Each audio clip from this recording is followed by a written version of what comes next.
Central stage থেকে ব্যবহারটা জওয়াদ চমৎকার ভাবে করেছেন। চমৎকার একটা ক্লিক শট যেটা দীর্ঘকালীন অঞ্চল সীমার বাইরে চলে গেছে। জিসান আলম স্ট্রেট অঞ্চলটাকে ব্যবহার করেছেন মিলনের মাথার উপর দিয়ে। জওয়াদের স্কোয়ার কাট শটের অ্যাটেম্প্ট জওয়াদ আবরারের অনেক কিছুতে বলতে উঠেছিল, তবে পরবর্তী সময় একটা টপেই যে জওয়াদের উইকেটের পতনটা সম্ভাবনা এবং ইনিংসের পরিসমাপ্তি। ব্রিলিয়ান্ট ব্যাটিং করে জওয়াদ আবরার 200 স্ট্রাইক রেটে ব্যাটিং করেছেন। অন্যদিকে আনিসুল এসে একটা শট খেলেছিলেন, পরবর্তী সময় বলটাকে ঠিকঠাক বুঝতে পারেন নাই, ফার্স্ট টাইমটা উঠে গিয়েছিল। সাব্বির এসে একটা স্কোয়ার ড্রাইভ করেছেন।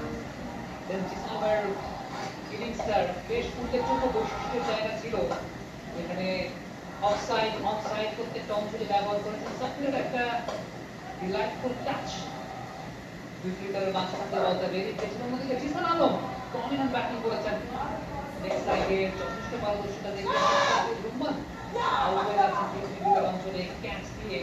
ডিস্টেন্সটা কভার করা উচিত ছিল সাব্বিরের ক্যাচের ব্যাটারে, অন্যদিকে জিসান কিন্তু থেমেছিলেন না। অনসাইডের জোনগুলোকে খুব ভালো মতো ব্যবহার করেছেন, যে বলের যে সাজা দেওয়া প্রয়োজন সেই সাজা ঠিকঠাক করে দিতে সক্ষম হয়েছেন। শামীম পাটোয়ারি একটা স্ট্রেট অন দ্য গ্রাউন্ড বাউন্ডারির মাধ্যমে একটা বাউন্ডারি ফাঁকা করেছিলেন।